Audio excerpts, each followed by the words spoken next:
बहुत ज़्यादा है। आपको EC2 का कुछ चीज़ों के आंसर आपको देने आने चाहिए। सबसे पहले तो EC2 की हाई अवेलेबिलिटी का आंसर आपको देना आना चाहिए। जब तक EC2 की हाई अवेलेबिलिटी आप मेंटेन नहीं कर पाओगे आप लोग, तब तक सर्विस डाउन जाएगी। EC2 की स्केलेबिलिटी क्या है? कंप्यूट कम पड़ा तो कैसे उसको हम लोग ग्रोइंग कर सकते हैं, कैसे उसको हम कम कर सकते हैं, वेस्टेज की रिसोर्स वेस्टेज ना हो। EC2 का बैकअप क्या है?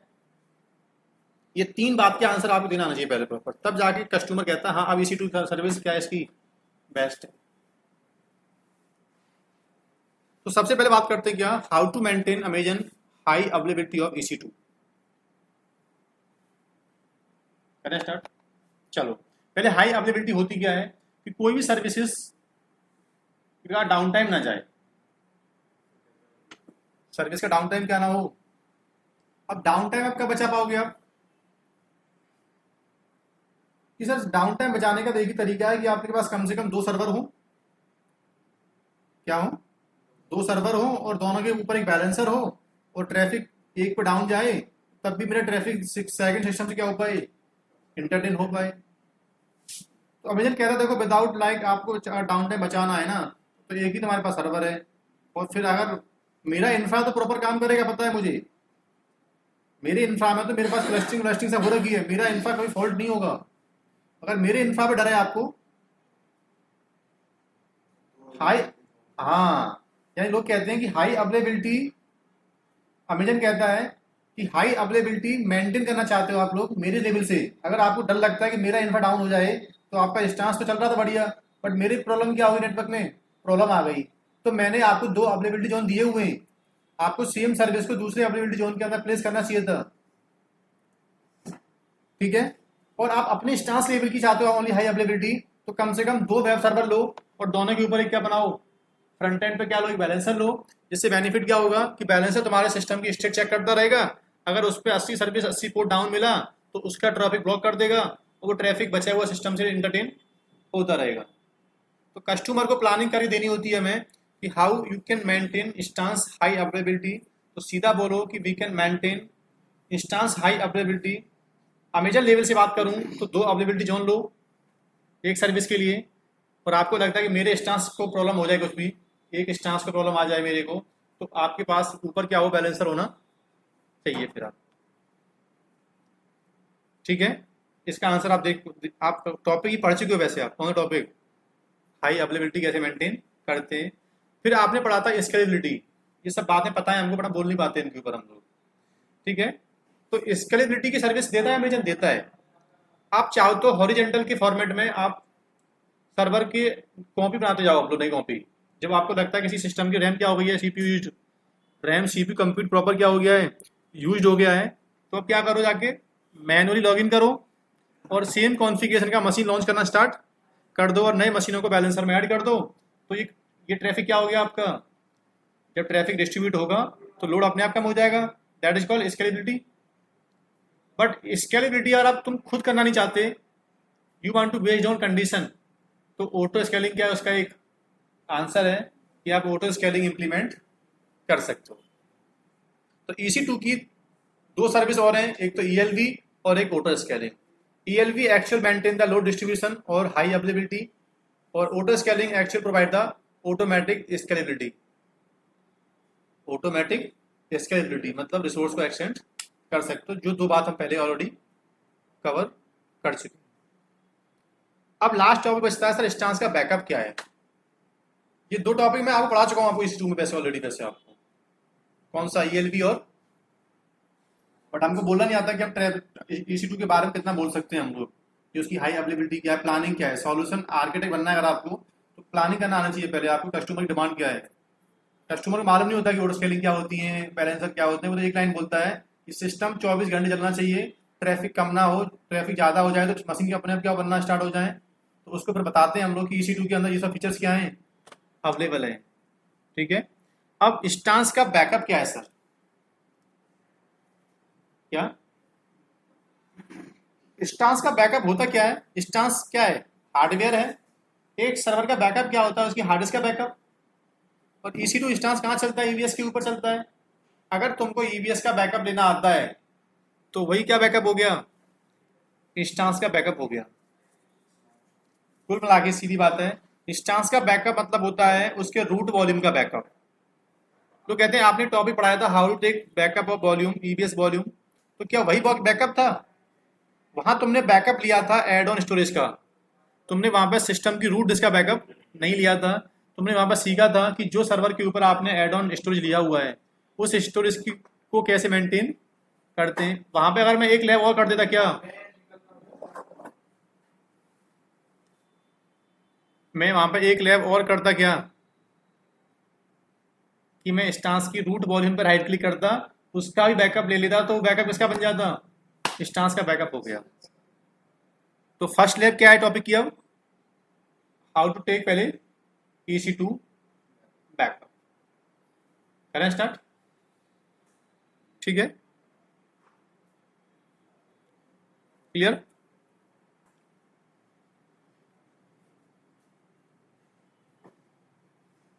इतनी बातों की मैं आपको आंसर दे चुका हूं किसके, हाई अवेलेबिलिटी और स्केलेबिलिटी।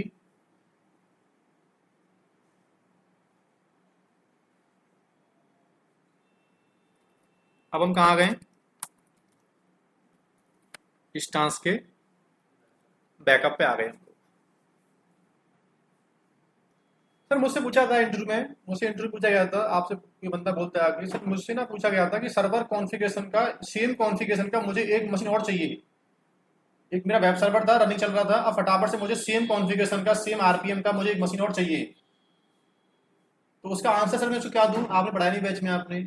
अरे ईवीएस उसका वॉल्यूम का बैकअप ले लेता और नया स्टांस का बनाते टाइम पे वही ब्राउज कर देता, तो वही EMI आप ले लेते आप लोग। तो क्या बन गया उसका? एक सर्वर कॉन्फ़िगरेशन सेटअप हो गया। इस बात का आंसर मिल गया। कौन सी वाला? How to launch same configuration server. You want to launch same configuration server, तो क्या करो उसके लिए आप लोग? पहले उस स्टांस का बैकअप बनाओ और उस बैकअप की इमेज का क्या बना लो? एक स्टांस बूट मान लो आप।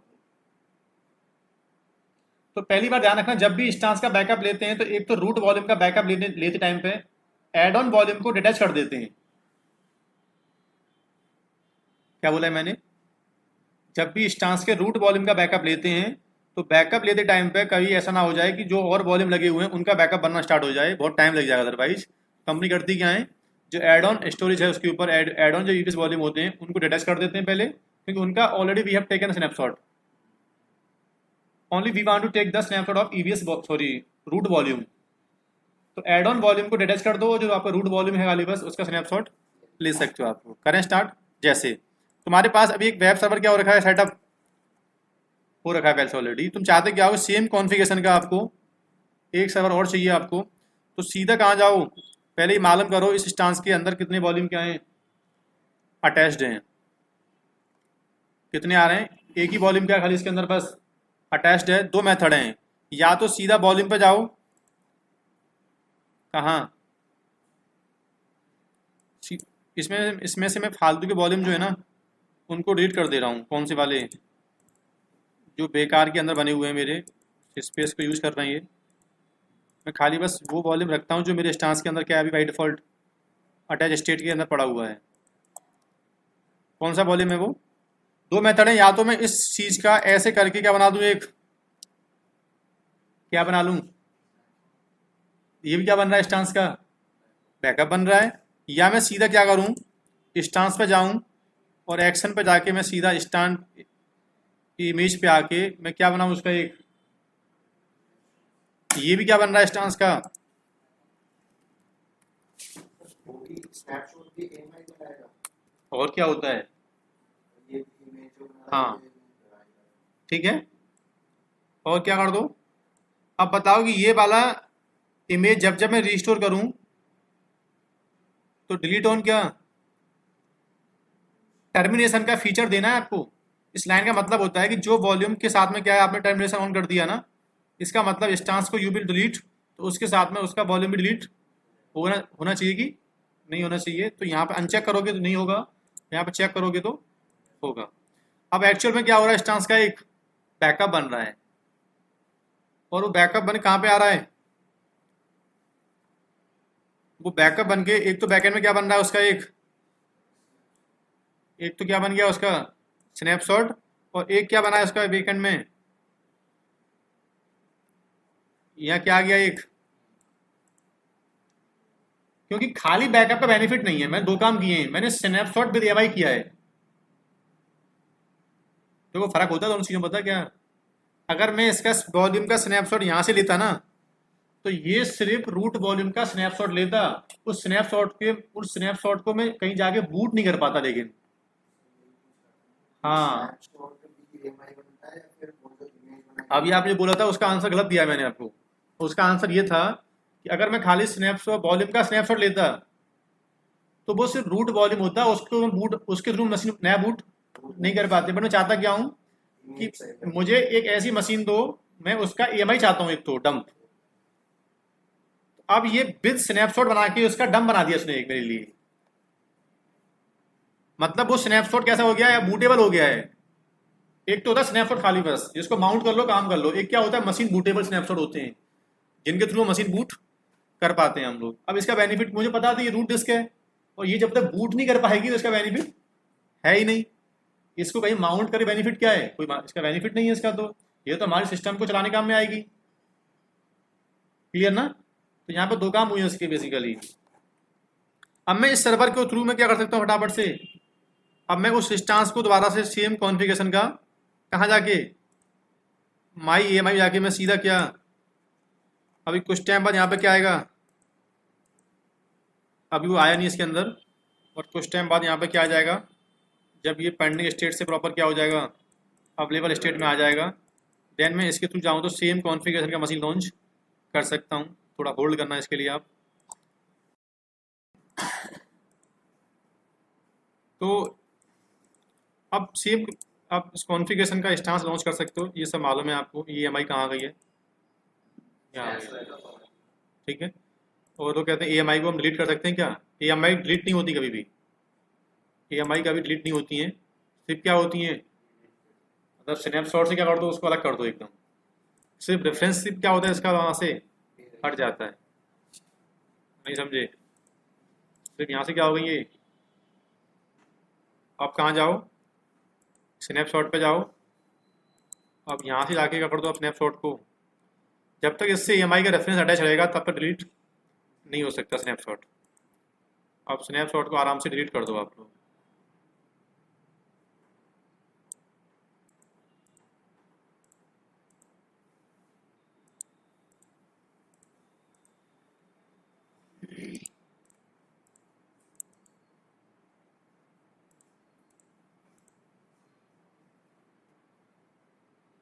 ठीक है, क्लियर ना?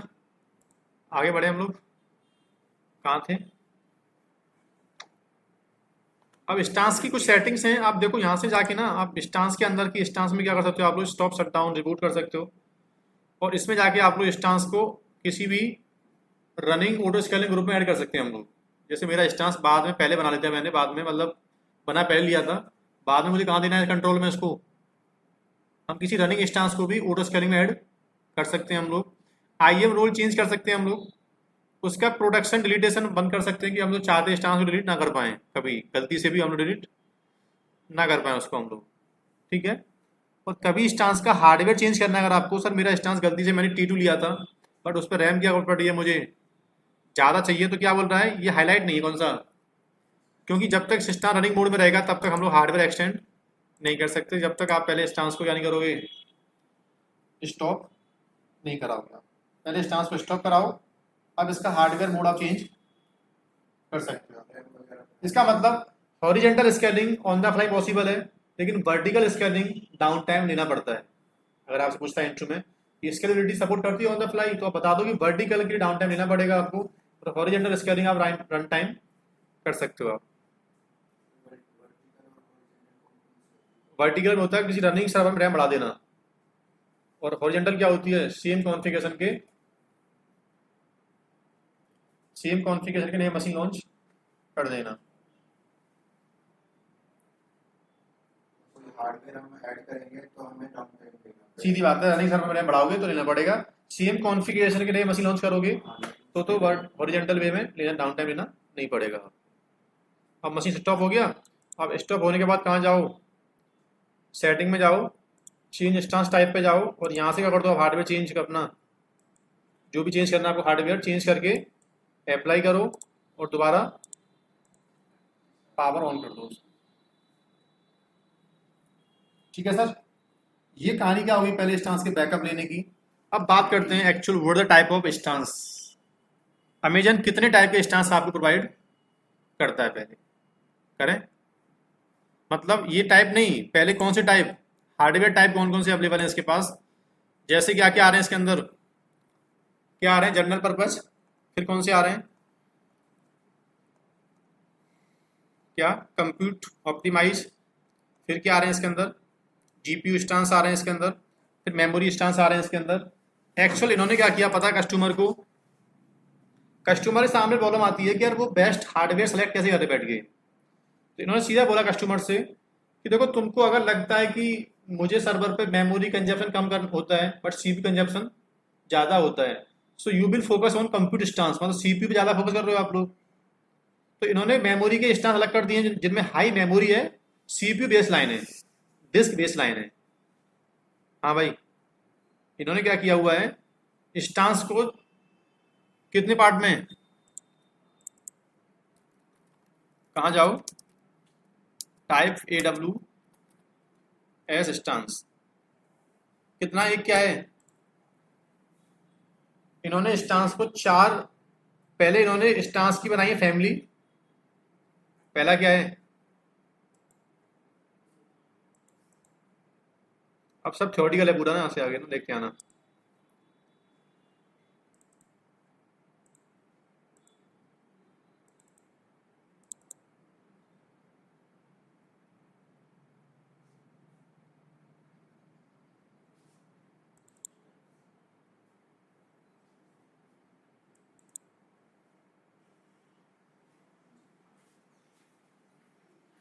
तो इन्होंने हार्डवेयर की तीन कैटेगरी बनाई, इन्होंने पहले बनाई फैमिली, फैमिली के अंदर टाइप और टाइप के अंदर साइज। फैमिली क्या होती है पहले बात कर लेते हैं, इनको बोलते हैं फैमिली जनरल पर्पस। जनरल का मतलब होता है कि जिसमें वॉल्यूम, सर्वर का सीपीयू और रैम तीनों की यूनिट कैपेसिटी इन्होंने परफॉर्मेंस देख के लिया है, ना तो ज्यादा रैम कम पड़ेगा ना सीपीयू और ना ही स्टोरेज। ऐसा नहीं कि रैम तो बहुत ज्यादा ले लिया है सीपीयू है नहीं, रैम सीपीयू सिस्टम अच्छे खासे हैं, वॉल्यूम के अंदर आयोस नहीं है। जनरल पर्पस क्या होता है, यहाँ पे आपको बेस लाइन सब कुछ क्या चाहिए आपको, सब कुछ आपको नॉर्मल चाहिए। There is no application like which used high CPU या हाई मेमोरी कंजप्शन करती है, हाई स्टोरेज कंज्यूम करती है, ऐसा कुछ भी नहीं है। तीनों चीज क्या है उसके अंदर बेस लाइन में आती हैं, उसको बोलते हैं जनरल पर्पस। ठीक है, लेकिन जिनको कंप्यूट पे फोकस करना है, किसके ऊपर, किसके ऊपर, कि सर मेरी एप्लीकेशन में प्रोसेसिंग बहुत फास्ट होती है, तो मुझे ऐसा स्टांस चाहिए एक जिसमें कंप्यूट पे ज्यादा फोकस किया गया हो, जिनको हाई सीपीयू अवेलेबल इसके अंदर हो। एक कौन सा है, मेमोरी ऑप्टिमाइज। देखो जैसे मैं आपको दिखाऊं इसके अंदर चल के एक बार,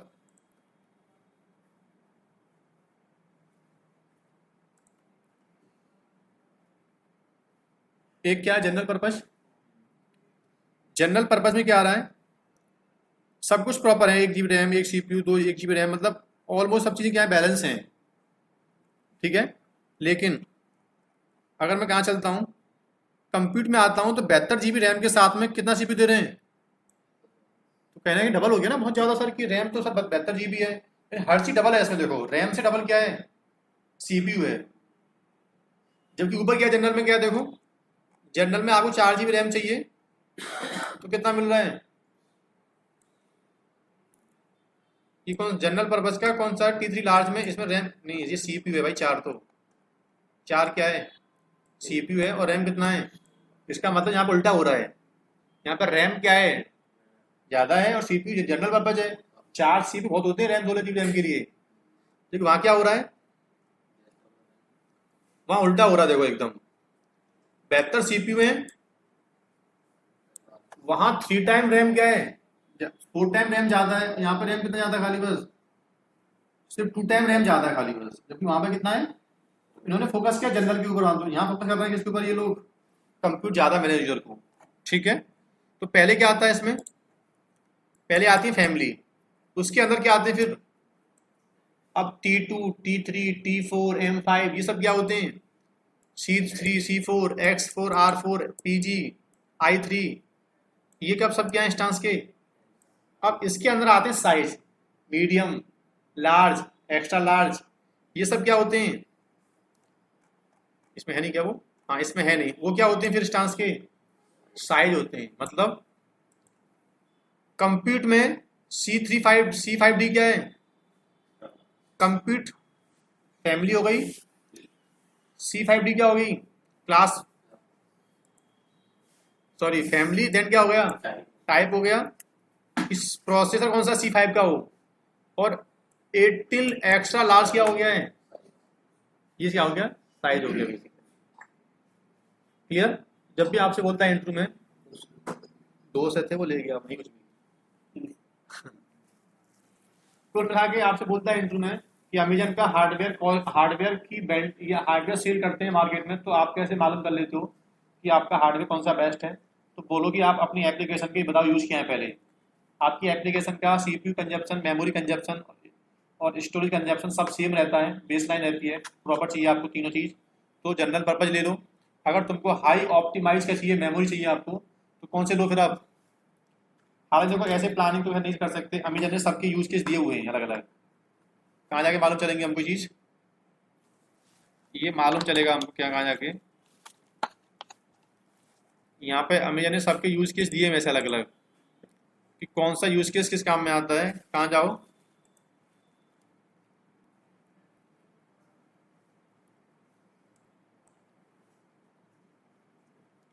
जनरल पर्पज का A1 किस काम में आता है,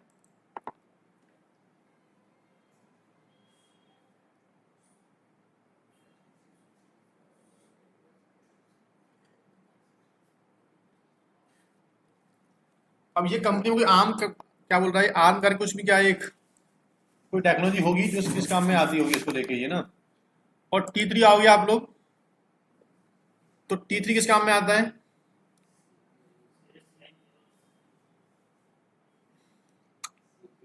इसका यूज कहाँ पे है, during peak periods, standard mode option, predicate monthly cost, ठीक है ना। बता रहे कॉस्टिंग क्या है इसकी, 2 CPU इतना क्या है इसका, CPU क्रेडिट आवर्स इतना मिल रहा है आपको, इसमें MP कितना मिल रहा है आपको स्पीड। ठीक है, कुल मिला के सिलेक्शन करना पड़ेगा बेस्ड ऑन क्या, फैमिली, टाइप और साइज। ये तो हो गई हार्डवेयर की बात। अब इन्होंने अपनी कैपेसिटी की प्लानिंग की है। अब बात करते हैं हम लोग क्या, ये बात थी हार्डवेयर की, अब बात करते हैं किसकी हम लोग, कि सर इंस्टांस के ये क्या होते हैं फिर, स्पॉट इंस्टांस, डेडिकेट इंस्टांस, ये सब क्या होते हैं। करें स्टार्ट। अमेजन के सामने प्रॉब्लम थी आज से पहले, हार्डवेयर की प्लानिंग करना। कस्टमर आए 2 महीने में बहुत आ गए एक साथ, रैम कम पड़ गया, रैम खरीद के ले आए हम लोग, बेच दिया। अब 6 महीने तक क्या हो गया, हार्डवेयर बिक नहीं रहा। कस्टमर आ गए, मशीन ले लिया, चले गए। अब क्या हो रखा है, एक कस्टमर आया था, 2 TB रैम मांगी थी उसने हमसे, 2 महीने के लिए, चला गया। अब वो 2 TB रैम की बिजनेस कौन करे उसका, वो चला गया ना। अब हार्डवेयर स्पेयर के अंदर पड़ा हुआ है, फ्री पड़ा हुआ है हार्डवेयर, प्लानिंग नहीं हो पा रही, कभी कम पड़ जाता है कभी। अमेजन क्लाउड नहीं, क्लाउड कंप्यूटिंग के सामने सबसे बड़ी प्रॉब्लम होती है हार्डवेयर की प्लानिंग करना, हार्डवेयर कैपेसिटी की प्लानिंग करना, कितनी कैपेसिटी एकदम बढ़ती है और कितनी कैपेसिटी क्या हुई एकदम कम हो गई। तो अब प्रॉब्लम आती है क्या, कि हार्डवेयर को इन्होंने क्या कर दिया पता है, कस्टमर से बोला कि हम आपको डिस्काउंट देंगे, हटाओ, बट अब बता के दो हमें कि तुमको हमारे यहाँ कब तक रहना है, कितनी सर्विस चाहिए, कितने मशीन चाहिए आपको, जिससे हमें मालूम चल जाएगा। अच्छा हमारे 10 कस्टमर तो ऐसे हैं जो कुछ भी हो जाए 1.5 साल का आपको पैसा दे चुके हैं। हाँ भाई, तो इन्होंने क्या किया, इन्होंने क्या कर दिया, पैसे की बिलिंग अलग कर दी। इन्होंने सीधा बोला हमसे कि देखो जो कस्टमर आगे सीधा बोलता है कि मुझे 4 GB रैम दे दो, पहले से फोन नहीं किया, कुछ नहीं किया, उनको बोलता हूं मैं ऑन डिमांड स्टांस। क्या बोलता हूं? जिसकी बिलिंग पर आवर होगी, अब तो मिनट पे आ गई है, पहले ऐसा नहीं था। पहले भले ही आप स्टांस चलाओ 40 मिनट्स, आपको पार्शियल आवर काउंट करना पड़ेगा, पूरा स्टांस का पे करना पड़ेगा आपको, बट अब ऐसा नहीं है। अब आपका बिलिंग अगर 40 मिनट चलाते हो स्टांस को, तो आपको उतना ही बिल देना पड़ेगा। पहला पार्शियल आवर फुल आवर में कन्वर्ट हो जाता था। हाँ, आपने भले स्टांस चलाया 5 बज के 6 पे और 5:40 बंद कर दिया, तो पूरा आवर क्या हो गया, उसका काउंट हो गया उसके अंदर। पहले ऐसा था। ऑन डिमांड का मतलब होता है कि क्लाउड कंप्यूटिंग का जो फीचर है, आओ यूज करो और चले जाओ, पैसा देके जो आपको बन रहा है। लेकिन ऑन डिमांड का एक ड्रॉबैक है, कॉस्टिंग बहुत ज्यादा पड़ेगी, क्योंकि तुरंत आए थे, तुरंत आपने रिसोर्स मांगा था, तो हम भी तो लेके बैठे हैं हार्डवेयर को पहले आपके लिए। लेकिन ऑन डिमांड में एक प्रॉब्लम हो रहा है क्या, ऑन डिमांड हार्डवेयर की एक ड्रॉबैक होता है कि सर्वर को हो सकता है रैम ना मिल पाए। क्लाउड क्लाउड कहता है कि क्लाउड अच्छा तो हूं मैं, लेकिन कभी भी अगर मेरे हार्डवेयर डाटा सेंटर में रैम अवेलेबल नहीं हुई, तो तुम मेरे ऊपर क्लेम नहीं कर सकते, क्योंकि तुमने कैपेसिटी प्लानिंग मुझे बताई नहीं, और जब तुम बता के नहीं दोगे तो मैं कैसे इंफ्रा बनाऊंगा अपना। ऑन डिमांड में no hardware commitment. On demand में ऐसा भी हो सकता है कि आज रैम मिल गई हमको 4 GB, कल हमने मशीन रिबूट मारा, बट मेरा मशीन अपनी आ पा रहा, क्यों कि अब किसी हाइपरवाइजर पे हमसे पहले कोई और आ गया, तो उसका रिजर्वेशन हो गया हमारे हमसे पहले, अब 4 GB रैम क्या नहीं कहीं अवेलेबल नहीं है। ओपन स्टैक का जो है शेड्यूलर, उसको ये नहीं मालूम कर पा रहा कि इस बीएम को कहाँ शिफ्ट करके स्टार्ट करके दे, क्योंकि उसके हार्डवेयर में उसके हाइपरवाइजर पे 4 GB रैम क्या नहीं है, अवेलेबल नहीं है। यानी कि नो हार्डवेयर कमिटमेंट। मिल सकता है, अभी मिल गया, कल को रिबूट मारा मशीन आपने, तो दोबारा हो सकता है आपको ना मिल पाए, क्यू में आना स्टार्ट हो जाए सर्वर आपका। वो कौन से होते हैं? On demand. एक आते हैं कौन से कि सर और बताओ इसमें सस्ता क्या पड़ने वाला है। पहला कौन सा है? दूसरा आता है कौन सा? Capacity reservation. क्या आता है? Capacity reservation. अमेजन कहता है कि भाई यार मुझे बता दो ना कि मुझे तुझको एक्सएलआर लार्ज या C4 लार्ज जो भी स्टांस होते हैं, तुझे 1 साल तक का स्टांस चाहिए, तो मैं तेरा डिस्काउंट कर देता हूँ, बेटा 40% डिस्काउंट दे रहा हूँ, फ्लैट डिस्काउंट।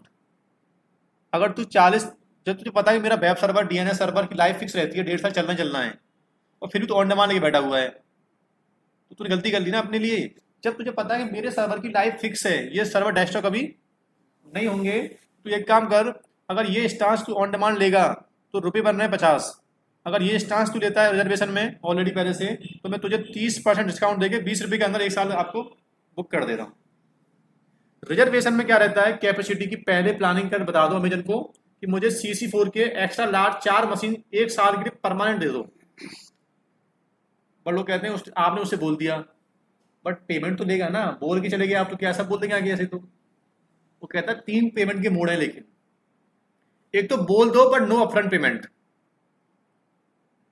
मतलब उसमें बहुत कम डिस्काउंट है, लेकिन आपने बोल तो दिया बट बोले पेमेंट हम नहीं करेंगे, पेमेंट करेंगे मंथली मंथली हम लोग। तो उसमें डिस्काउंट कितना मिल रहा है? 10 से 20% डिस्काउंट दे रहे हैं आपके लिए, क्योंकि आपने पेमेंट क्या नहीं किया है। एक होता है नो अपफ्रंट, एक होता है अपफ्रंट, एक होता है पार्शियल अपफ्रंट, एक होता है सर आज ही ले लो 4 स्टार्स का पैसा मुझसे खत्म करो, इसको बोलते हैं फुल अपफ्रंट। इसमें साफ साफ बोलता है Amazon 70% discount compare to on demand. जो स्टांस आपको ऑन डिमांड के अंदर 100 रुपए का पड़ेगा, वो स्टांस 1 साल के लिए आपको 30 रुपए के अंदर बुक कर देना उठाओ मैं आपके लिए, उसको बोलते हैं क्या? Full upfront. एक होता है पार्शियल अपफ्रंट, इतना अभी ले लो, इतना बाद में ले लेना। वो क्या होता है? आधा पार्शियल अब है, दो में। एक होता है नो अपफ्रंट, 4 स्टांस का मंथली पे करूंगा आपके लिए मैं, बट बता रहा हूं मुझे 4 स्टांस चाहिए, that is called no upfront. ठीक है, लेकिन रिजर्वेशन 2 टाइप में होता है, 1 साल के लिए या 3 साल के लिए, उससे कम नहीं करेगा। और कुछ ही हार्डवेयर हैं जिनको तुम रिजर्व कर सकते हो, सब हार्डवेयर को रिजर्व नहीं कर सकते आप। करेक्ट? कैसे? देखो, पहला क्या था? On demand. दूसरा क्या है? Reserve stance. क्या बोल रहा है आपसे वो? ऑन डिमांड पढ़ चुके हैं हम लोग, कहाँ जा रहे हैं अब? साफ साफ बोल रहा है कितने स्टांस आपको परचेस करने हैं, किसके, लिनक्स के, कौन सी फैमिली के, T2 मीडियम के, कितने मशीन पूछ रहा है। नो अपफ्रंट कर दिया मैंने, कितना, हाँ सर्च किया मैंने तो बता रहा है कि आपको कितना,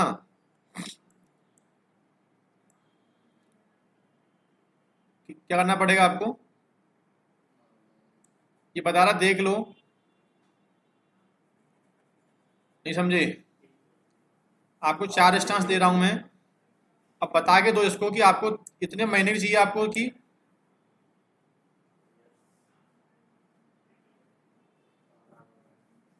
समझ रहे हो ना, आपको बताना पड़ता है कि आपको 3 साल के चाहिए आपको, कैसे, यहाँ बताया नहीं आपने, ऊपर जाओ, इसे कैंसिल मारो यहाँ से पहले, कहाँ जाओ, यहाँ बता के दो पहले क्या इसको, कितना, कितने के लिए हैं, बोला 2 मोड है, एक तो दे रहा हूँ स्टैंडर्ड, एक दे रहा हूँ क्या, कन्वर्टेबल। मतलब इसमें यह रहता है कि एक बार आपने स्टांस लिया T2 मीडियम, अब 1 साल तक चेंज नहीं कर सकते। अगर आप ये क्लास लोगे ना तो कभी आपको लगता है 6 महीने के बाद कि सर मुझे कभी स्टांस का टाइप चेंज करना पड़ गया, तो आप उससे चाहो तो कन्वर्ट भी कर सकते हो आप लोग। हाँ, अगर आप लोगे स्टैंडर्ड तो प्राइस कितना पड़ रहा है आपको, इस स्टांस का 12 महीने का प्राइस कितना आ रहा है, कितने महीने का, 12 मंथ्स का प्राइस, और ये लोगे तो कितना आ रहा है, 33 आ रहा है। अब अगर इतना ही कॉन्फ़िगरेशन का आप एक स्टांस ऑन डिमांड लेते हो 12 महीने के लिए, देखें एक बार कहाँ चल के, कहाँ जाओ, अमेजन EC2 स्टांस, क्या, प्राइसिंग पे जाओ, और यहाँ से देखते हैं हम लोग ऑन डिमांड की प्राइस क्या आ रही है।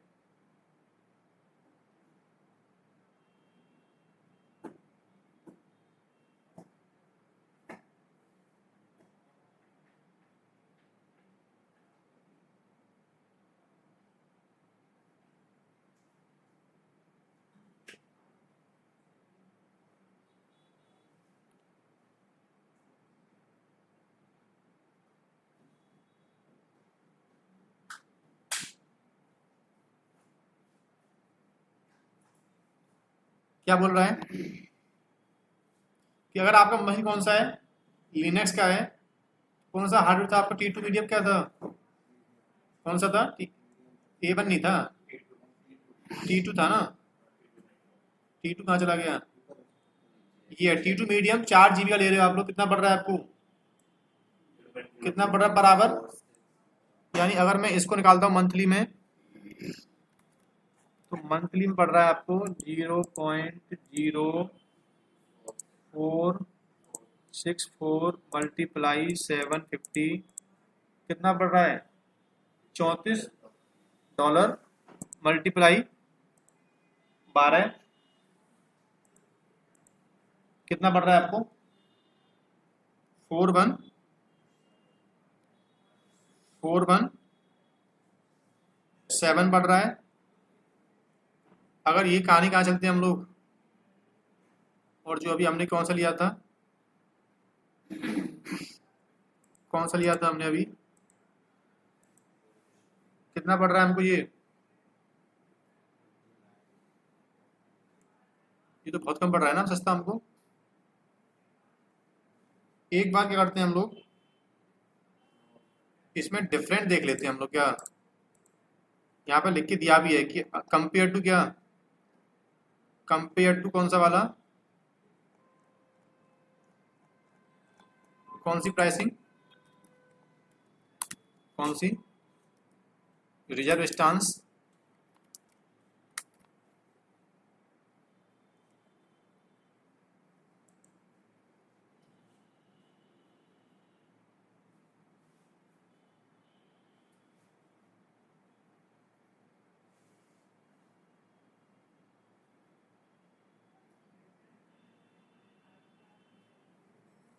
कितना पड़ रहा है, बोला 3 मेथड है इसके आपके पास, कितना कॉस्ट बच रही है आपको?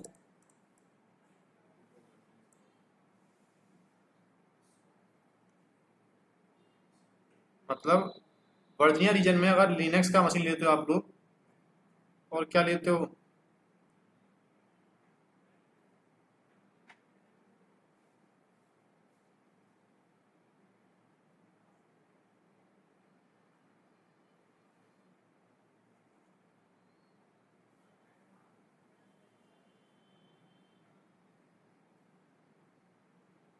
बता रहा था कंप्यूटर क्या बोल रहा है, अगर ये स्टांस कहाँ होता, बोला नो अपफ्रंट के बाद भी कम से कम कितना बच रहा है आपको, और अगर आप कम से कम $67 पे कर देते हो, उससे कम नहीं है भाई, देखो क्या बोल रहा है, बोला इतना तो कम से कम करना पड़ेगा आपको। कहाँ चला गया वो, ये कौन सा आ गया, ये तो मीडियम कहाँ चला गया,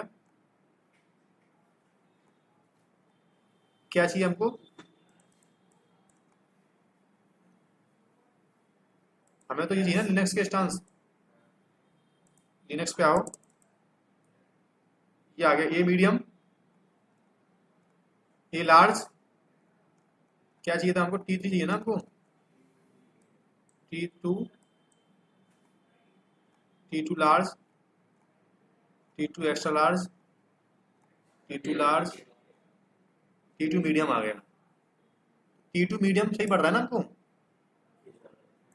कितना पड़ रहा है ये पड़ रहा है $20 पर मंथ, और आवरली कितना पड़ रहा है यार, वो आवरली था कौन सा वाला शायद, हाँ ये इफेक्टिव रेट है किसका है ये पर आवर का इफेक्टिव रेट दिखा रहा है आपको, तो हाँ ये आवरली रेट है आपका, तो इसको निकालोगे अगर आप लोग, तो क्या करो, यहाँ कितना पड़ रहा है, $470 पड़ रहा है, अगर इसका निकालता हूँ मैं, क्या आज पूरा निकाल लेते हैं बैलेंस पूरा, 0 पॉइंट कितना, 029 मल्टीप्लाई 750 पर मंथ कितना पड़ रहा है, 21 मल्टीप्लाई 12 कितना, 261, वो कितना था 400, तो कितना परसेंट के आसपास बच रही कॉस्ट हमारी, करीब 38% क्या हमारी कॉस्ट बन पा रही है आपकी, नहीं समझे क्या, हाँ लेकिन उसमें भी कम करना है और थोड़ा सा, तो कहाँ जाओ फिर, एक साल ले लो, कौन सा वाला, कन्वर्टेबल वाला, उसमें कितना परसेंट बच रहा है, 29%, स्टैंडर्ड ले लो 3 साल के लिए, कितना बच रहा है, 57% बच रहा है,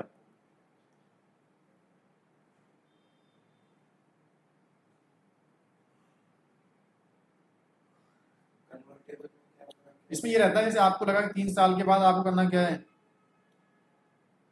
आपको लगा कि सर मुझे ना कुछ टाइम बाद क्या आ गया, हार्डवेयर की नीड पड़ी, तो रिजर्वेशन के अंदर मैंने 3 GB रैम लिया था, अब मुझे बढ़ाना है, तो मुझे अपनी कमिटमेंट चेंज करना है, तो कहते हैं कमिटमेंट चेंज करोगे तो हमने तो प्लानिंग कर रखी है आपके लिए, तो फिर थोड़ा बहुत अमाउंट आप ज़्यादा देना पड़ेगा आपको। कन्वर्ट मतलब होता है कि कभी आपने 3 साल का एग्रीमेंट किया, 2 रूम मांगे मुझसे, अब आपने क्या बोला 1.5 महीने के बाद कि आपका 1 रूम और खाली है तो हमें और दे दो, तो वो चीज़ क्या होती है, एग्रीमेंट क्या हो गया आपका, कन्वर्टेबल हो गया बेसिकली, क्लियर ना। आगे बढ़े थोड़ा सा हम लोग, पहला क्या था ऑन डिमांड, दूसरा क्या है कन्वर्टेबल, तीसरा क्या है, तीसरा आता है क्या, स्पॉट भी आएगा लास्ट में एकदम, उसके बाद क्या आता है फिर, ये सब थ्योरी पार्ट है ना बस थोड़ा सा यहाँ, अब क्या आता है डेडिकेट, अब एक आता है डेडिकेट होस्ट, कि सर ऐसा हो सकता है कि मेरी एप्लीकेशन की प्रॉब्लम है कि उसका अगर वर्चुअलाइजेशन का जो हार्डवेयर है, बैकएंड हार्डवेयर और चेंज हो गया मशीन का, अगर मेरी मशीन एक हाइपरवाइजर से कहीं और चली गई, तो लाइसेंस क्या हो जाएगा मेरा, एक्सपायर हो जाएगा, क्योंकि कुछ मशीन ऐसी होती हैं जिनका हार्डवेयर के बेस पे क्या होता है, लाइसेंस होता है, जिस हार्डवेयर पे चला दिया आपने एक बार, उसका जो मैक एड्रेस होता है हार्डवेयर का, उसके साथ बाइंड हो जाती है वो, अगर आपने मशीन कहीं और मूव कर दी, जबकि अभी क्या होता है ऑन डिमांड में, इनमें सब में क्या रहता है, आपकी मशीन कहीं चल सकती है, आपको बस हार्डवेयर मिलने वाला है, बट कहाँ से मिलने वाला है मतलब नहीं है। तो अमेजन से चाहे तो एक काम कर सकते हैं, उनके डाटा सेंटर में से, उनके डाटा सेंटर में आप बोल सकते हैं कि हमारे लिए T2 माइक्रो का या तो या इतने कॉन्फ़िगरेशन का अलग से एक मशीन रिजर्व कर दो, हाँ, लेकिन डेडिकेट में क्या होता है, डेडिकेट होस्ट आपको परचेस करना पड़ता है। डेडिकेट होस्ट में क्या होगा, लेकिन सिर्फ और सिर्फ खाली बस इसके अलावा कोई और परचेस आप नहीं कर सकते। इसके अलावा बताना पड़ता है कितने कॉन्फ़िगरेशन का आपको डेडिकेट सर्वर परचेस करना है, खाली इससे कम नहीं कर सकते आप लोग। कितने से, और आपको किस अवेलेबिलिटी जोन के अंदर आप सर्वर चाहिए आपको, और कितने मशीन परचेस करने हैं आपको बेसिकली। और ऑटोमेटिक मेरे मशीन क्या नाम हो, प्लेस ना हो।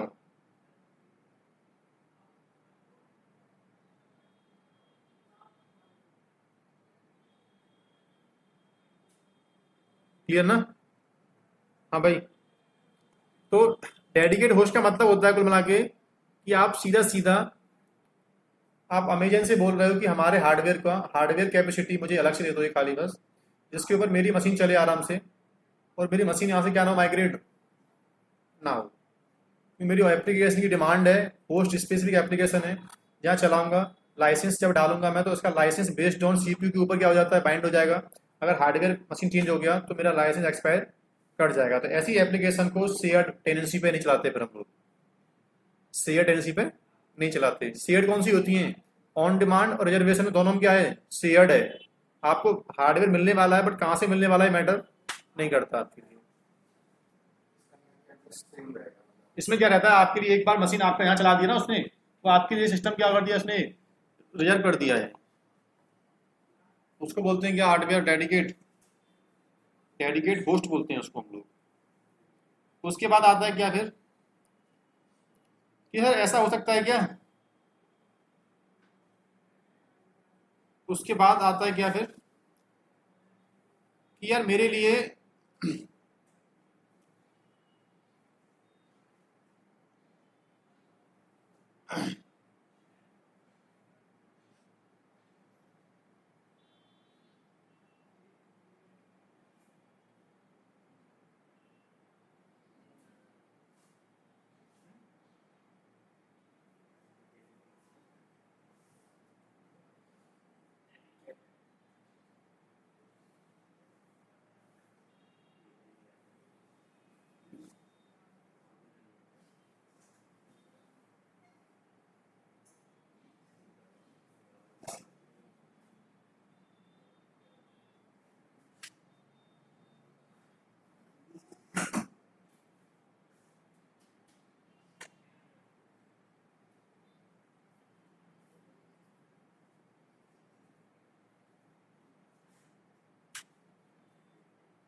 हाँ, क्या बोल रहा था मैं,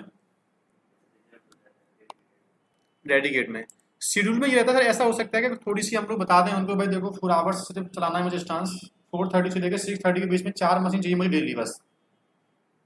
शेड्यूल में क्या होता है, आप बताते हो उनको कि आपको कब कब कितने कॉन्फ़िगरेशन मशीन चाहिए आपको, तो वो उस टाइम पे कस्टमर की डिमांड को पूरे करने के लिए इतना हार्डवेयर स्पेयर में रखते हैं। कि 10 कस्टमर हैं जिनको 12:30 से लेकर 3:30 तक के C4 इंस्टांस चाहिए होते हैं, तब हमें हार्डवेयर रखना पड़ेगा। उसके बाद हम चाहें तो कहीं और से सेल कर सकते हैं हम लोग। उसको बोलते हैं क्या, शेड्यूल्ड इंस्टांस। फिर कौन से आते हैं, स्पॉट इंस्टांस। अब जो हार्डवेयर कैपेसिटी अनयूज्ड है, जो ना तो किसी ने रिजर्व कर रखी है अभी तक, ना जो ऑन डिमांड में काम में आ रही है, ना किसी ने डेडिकेट होस्ट लिया हुआ, ऐसा हार्डवेयर जो स्पेयर के अंदर पड़ा हुआ है, उसकी बिडिंग कर दो कि ये सबसे सस्ता हार्डवेयर है, जिसको जो ज्यादा बिडिंग कर देगा उसको मिल जाएगा।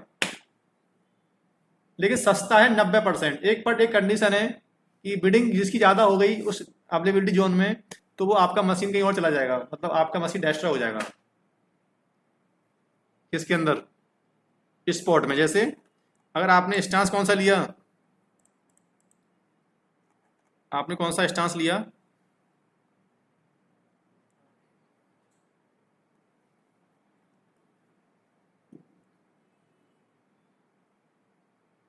अगर आपने कौन सा स्टांस लिया,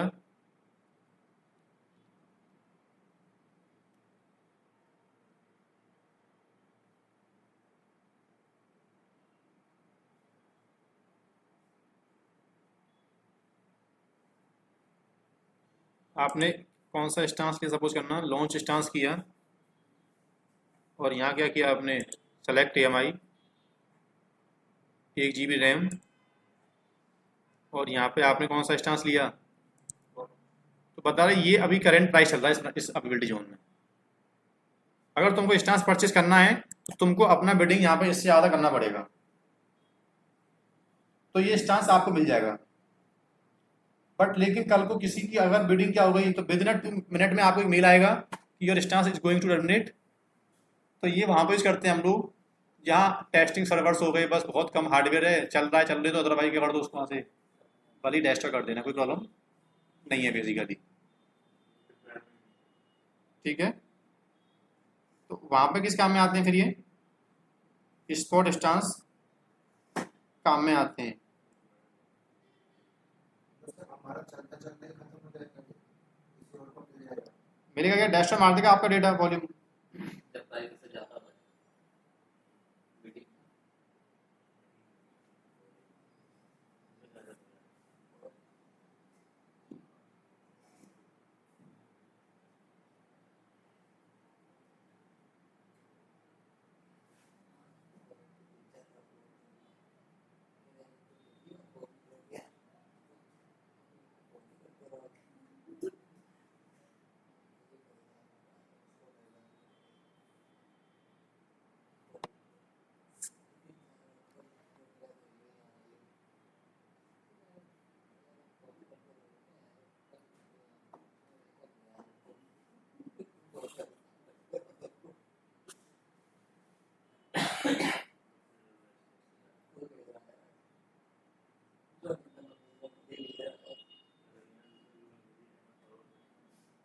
इसको दिया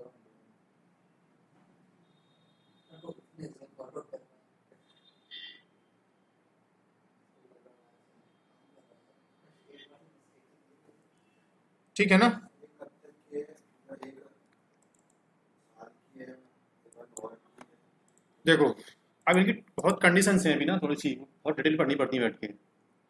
बट आपकी मीनिंग क्या क्या है पहले तो बताया मैंने आपको। स्पॉट एक बिडिंग स्टांस है, जिस एप्लीकेबिलिटी जोन में बिडिंग चलेगी, बिडिंग के बेस पे हार्डवेयर उसको मिल जाएगा, जिसकी बिडिंग ज़्यादा हो जाएगी उसका हार्डवेयर टर्मिनेट हो जाएगा।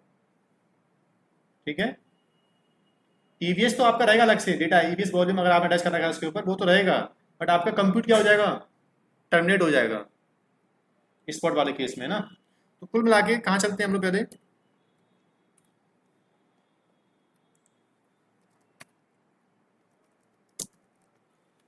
क्या स्पॉट स्टांस पे जाओ। बट कितना बेनिफिट है इसमें, बट बोल रहा है कि इसका थोड़ा ड्रॉबैक समझा रहा है, पढ़ना है क्या बोल रहा है।